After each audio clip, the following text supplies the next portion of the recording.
Hello friends, स्वागत है आप लोग का एनसीईआरटी जोन में। काफ़ी दिन से आप लोग वेट कर रहे थे कि ये वीडियो बनाने के लिए।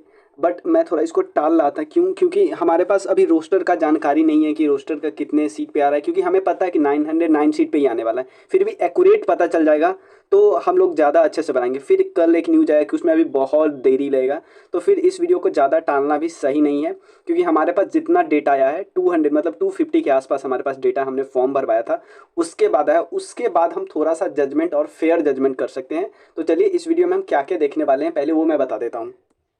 इस वीडियो में हम बताएंगे कि कट ऑफ क्या रहने वाला है, क्या मैंने थोड़ा सा मार्क्स क्यों इंक्रीज किया है ये बात मैं बताऊंगा। और रैंकिंग कैसे डिसाइड होती है ये भी बात हम लोग करेंगे। रिजल्ट कब तक आएगा ये कोई नहीं बता सकता, फिर भी हम लोग जो भी इंफॉर्मेशन है, जो भी आता है इन्फॉर्मेशन, उसी हिसाब से बात करेंगे। तो चलिए एक एक करके हम देखते हैं। सबसे पहले हम देखते हैं रैंकिंग कैसे डिसाइड होता है, हमारे मार्क्स कितने कितने आए थोड़ा सा आप देख लेते हैं। हम नंबर जो जो लोगों का आया है वो थोड़ा देख लेते हैं पहले।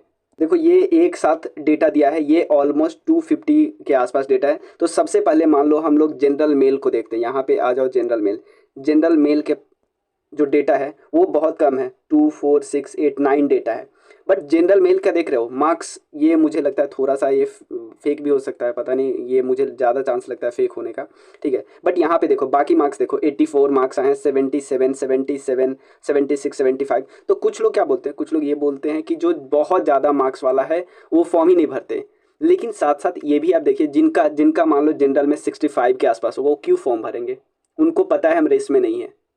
65 66 वाले होंगे, वो रेस में नहीं है, तो वो तो फॉर्म भरेंगे नहीं भरेंगे। तो फॉर्म में सिर्फ उनका डेटा नहीं आ पाता है जो रेस में नहीं है और बिल्कुल रेस में है, तो उनको उनका भी डेटा हम मान सकते हैं बहुत लोगों का डेटा नहीं आता होगा। लेकिन जो भी कंपटीशन एग्जाम इतना वो डराने वाला होता है कि जब तक रिजल्ट, जब तक पीडीएफ में नहीं नाम आए तब तक कोई 100% श्योरिटी के साथ नहीं कर सकता कि होगा या नहीं होगा। हम लोग बस एक प्रेडिक्शन कर सकते हैं। ठीक है, पिछले एग्जाम के हिसाब से, जिस हिसाब से एग्जाम का टफनेस लेवल गया है, खुद एग्जाम में बैठे तो ज़्यादा थोड़ा सा एक्यूरेट बता सकते हैं। और सब लोग बताते हैं, ग्रुप में हम लोग हैं, सब लोग डिस्कस करते हैं कैसे कैसे जा सकता है। ये जनरल मेल का है। उसके बाद जनरल फीमेल का देखा जाए। जनरल फीमेल में क्या आप देख रहे हो, 70 मैक्सिमम है। तो इससे तो आप अंदाजा लगा सकते हो ना कि जनरल मेल और जनरल फीमेल के बीच 8 10 नंबर का गैप होगा ही होगा। सिंपल, वहां पे 80s में जा रहा था, यहाँ पे 70s तक समझ सिमट गया है।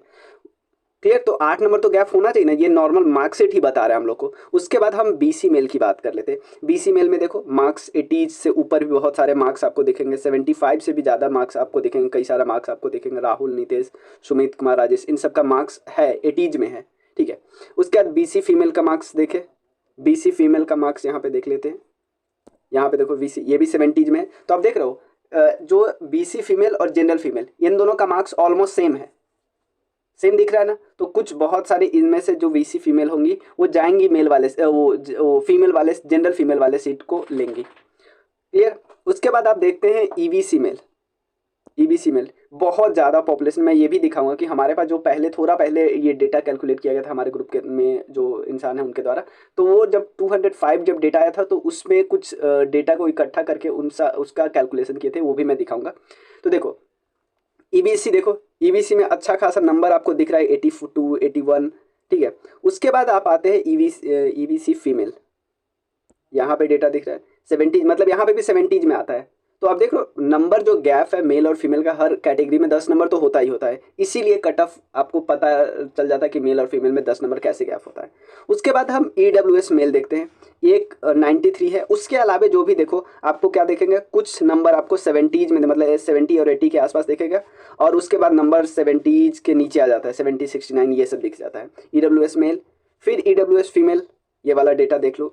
कुछ नंबर है 70 से ऊपर है, बाकी सब 70 से नीचे है। तो यहाँ पे भी गैप रहने वाला है, 10 नंबर, 8 10 नंबर का रहने ही वाला है। जितना जनरल में गैप रहेगा ना मेल और फीमेल के बीच, उतना EWS वगैरह सब में नहीं रहेगा मेल और फीमेल के बीच।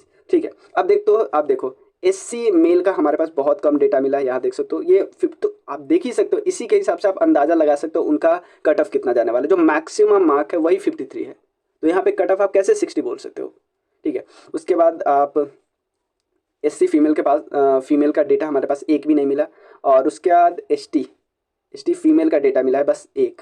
ठीक है, उनका मार्क्स काफ़ी ज़्यादा है, इनका तो 500% सिलेक्शन है, मतलब इनका रैंक भी काफ़ी अच्छा आएगा।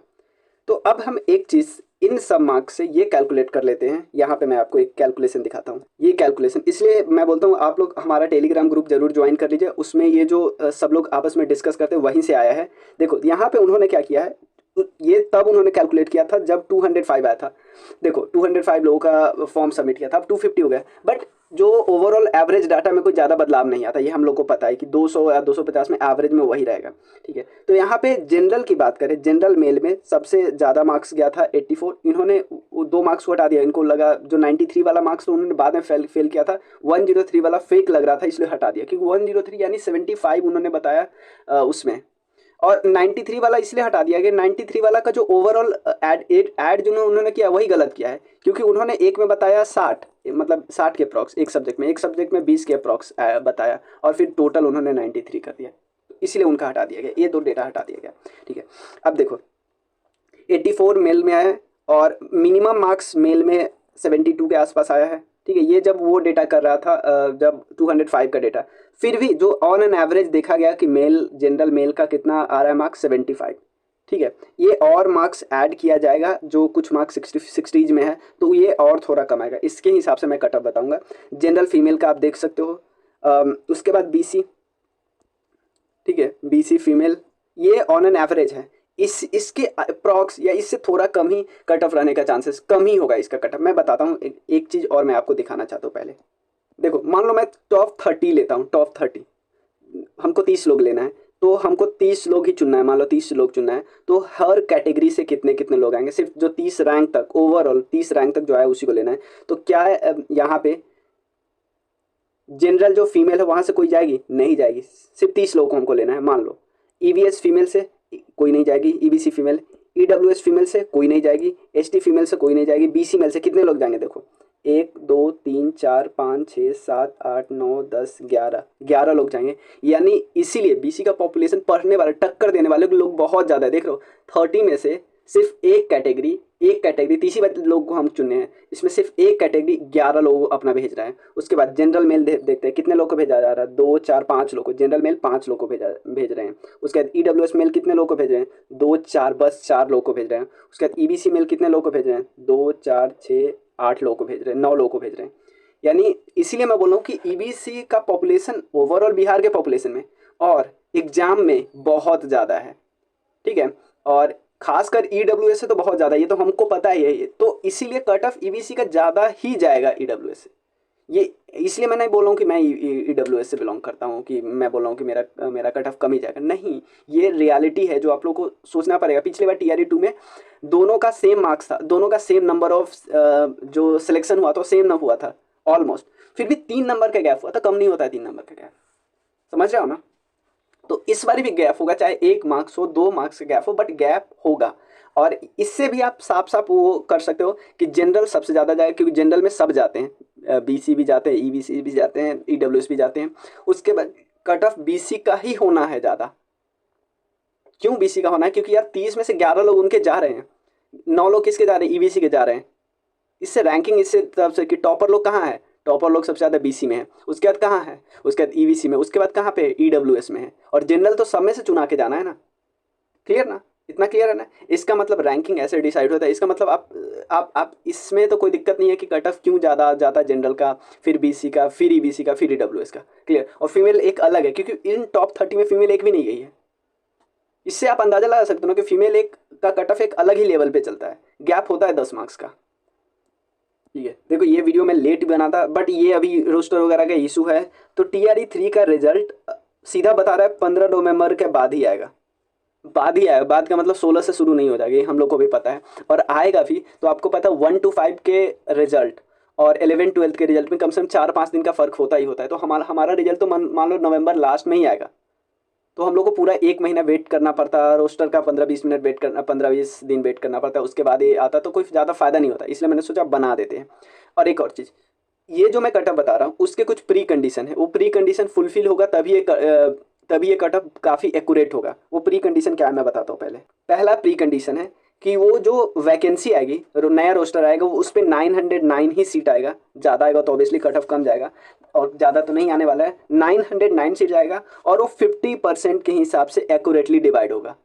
अब मान लो किसी और कैटेगरी में ज़्यादा कर दे, किसी कैटेगरी में कम कर दे, उस समय ये कट ऑफ काम नहीं करेगा। क्लियर। दूसरा, जो फॉर्म भराया गया ना वो काफ़ी फेयर, कुछ लोग 2-3 बार फॉर्म भर दिए हैं, उससे देखो कुछ अगर मान लो 5-10 अगर ज़्यादा आ गया तो उससे ज़्यादा फर्क नहीं पड़ेगा। और हमने बोला था जब फॉर्म भरवाते हमने बोला था कि आप 118 पे ही अपना वो भरो, लेकिन कुछ लोग 120 पे भर दिए हैं, क्योंकि ये हमें पता है, ये पता है 2 मार्क्स सबको मिलने ही मिलने हैं। ठीक है, ये अधिकतर जब बोला जा रहा है कि टीआरई 3 में, टीआरई 2 में भी मिले थे, जो डिलीटेड क्वेश्चन थे उसके मार्क्स मिले थे, तो इसके मार्क्स मिलेंगे, 2 नंबर सबके ऐड होंगे। क्लियर। तो अगर जिसके 72 आ रहे हैं उसके 74 हो ही गए। ठीक है, तो अब मैं बताता हूँ कि कट ऑफ मेरे हिसाब से क्या होने वाला है। ठीक है, थोड़ा मैंने बढ़ाया है प्लीज़। ठीक है, देखो जो पहले मैंने कट ऑफ बताया था वो बताया था 69 या 70 बताया था, मैंने बताया था 70 होगा या 60, ऐसे बताया था 69 होगा और मैक्सिमम 1 मार्क्स या बहुत ज़्यादा होगा 2 मार्क्स इंक्रीज होगा। बट ये कट ऑफ मैंने 118 पे बताया था, क्योंकि शुरू में मुझे लग रहा था ना कि जो डिलीटेड क्वेश्चन होता है उसको हटा दिया जाता है, किसी को मार्क्स नहीं मिलता है। तो मैंने किस हिसाब से बताया था, 69 या मान लो 70 बताया था। ठीक है, मैं अभी भी बहुत ज़्यादा इसी पे हूँ, मैंने बस क्या किया है 2 मार्क्स बढ़ा दिया है, 2 मार्क्स सबको मिल रहा है। समझ में आया, 70 अगर मैं बोला था तो 2 मार्क्स सबको मिल रहा है, 2 मार्क्स मिल रहा है तो सबको कितना मिल रहा है, 72 तो पहले ही हो गया। लेकिन अगर मैं मानता हूं कि अगर ये डेटा जो दिया गया है बहुत ज़्यादा फेयर है, फिर भी मैं मानता हूँ 70 to 74 जा सकता है, 74 से ज़्यादा जाने का चांसेस बहुत बहुत बहुत बहुत रेयर है।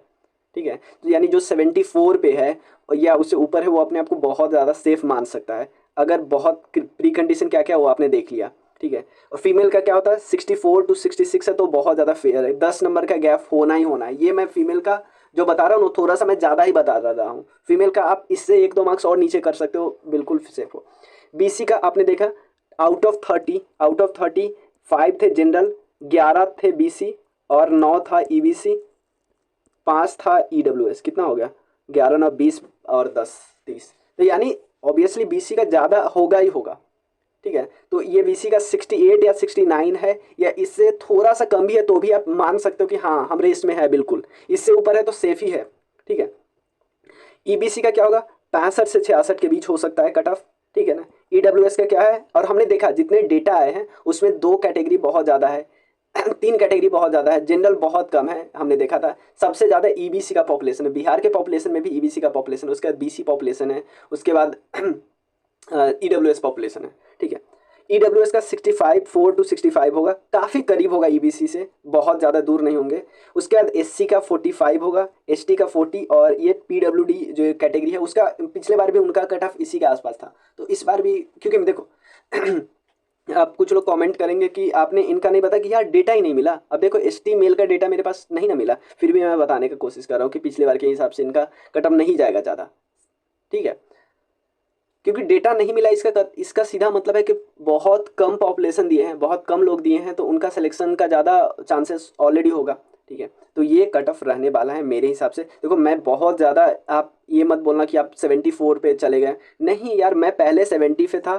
ठीक है, 2 मार्क्स मुझे वैसे भी ऐड करना है, क्योंकि मैं जो बता रहा था 118 पे बता रहा था, 2 मार्क्स मुझे वैसे भी ऐड करना है, तो 72 तो मुझे ऐसे ही आ गया। ठीक है, बट मैं देख रहा हूँ काफ़ी मार्क्स आए हैं यार कुछ लोगों के। ठीक है, बट उससे कुछ लोगों के मार्क्स पे बहुत ज़्यादा कट ऑफ पे डिसाइड नहीं होता, बट थोड़ा सा आप बोल सकते हो हम थोड़ा गाली से बचने के लिए 74 कर दिए, नहीं तो मेरा अभी भी है कि 72 73 बहुत है। ठीक है, 72 to 74 ये भी ज़्यादा, मतलब इतना रेंज नहीं लेना चाहिए, ये मैं थोड़ा ज़्यादा रेंज ले रहा हूँ, तो लोग 5-5 रेंज ले लेते हैं, मुझे नहीं लेना चाहिए। मैं तो सोच रहा था कि दो दो नंबर 73 74 कर लूँ या 72 72, फिर भी मैं थोड़ा सा सेफ खेल रहा हूँ। ठीक है, ये मेरे हिसाब से कट ऑफ रहने वाला है, और आप लोग कमेंट सेक्शन में बताइए कि इतना ही मुझे बताना था। रोस्टर का यार उस सब का न्यूज़ आपको पता है हम नहीं बताते हैं, कि मुझे ज़्यादा इतना डिपार्टमेंटल का मुझे उतना ज़्यादा आइडिया भी नहीं है कि कौन जीएडी कहाँ से क्या आता है। ठीक है, तो इसलिए मैं वेट कर रहा था, और रोस्टर नहीं आने वाला है इसलिए मैं सोचा बना देते हैं, और हमारे पास ऑलमोस्ट 250 देता है। आप टेलीग्राम ग्रुप प्लीज़ जरूर ज्वाइन कर लीजिए। और एक चीज़ और मैं बता रहा हूँ, देखो टीआरई 4 के लिए हम लोग कंप्लीट जीएस लाएंगे। देखो मेजॉरिटी जीएस पोर्शन ऑलरेडी मैं करा चुका हूँ, बट मेन अब प्रैक्टिस करना है टीआरई 4 के लिए, बट टीआरई 3 के रिजल्ट के बाद ही करेंगे टीआरई 4 का। ये आप थोड़ा सा वो कर लीजिए, क्योंकि आगे बीपीएससी का भी एग्जाम है बहुत लोगों का 78 का। ठीक है, तो लेकिन प्रैक्टिस, क्योंकि बहुत सारे क्वेश्चन जीएस में ऐसे इस बारी आए हैं। ठीक है ना। जैसे पिछले बार मेरा 33 था, इस बार मेरे भी कम गए हैं बहुत, इस कारण से कि ऑप्शन कन्फ्यूजिंग था। तो मेन मेरा मकसद इस बार रहेगा प्रैक्टिस करवाने का। ऑलरेडी जितना कराया हुआ है ना, क्या क्या 9th-10th का साइंस जो कि हम करवा रहे हैं, ठीक है ना। उसके बाद अगर 11th का ज्योग्राफी हम करवा देंगे, 11th का ज्योग्राफी मेरा फ्यूचर प्लान है, 11th का ज्योग्राफी कराना। तो 3 सब्जेक्ट हमें फोकस करना है। कौन कौन से 3 सब्जेक्ट है? हिस्ट्री। तो हिस्ट्री के लिए देखो, हिस्ट्री के लिए क्या करवा देंगे, घटनाचक्र पूरा पूर्वावलोकन करवा देंगे, ठीक है ना, ऑब्जेक्टिव के लिए। और ये एनसीईआरटी ज्योग्राफी हम लोग थ्योरी करवा लेंगे, उसके बाद उसी से लेके एमसीक्यू करवा लेंगे।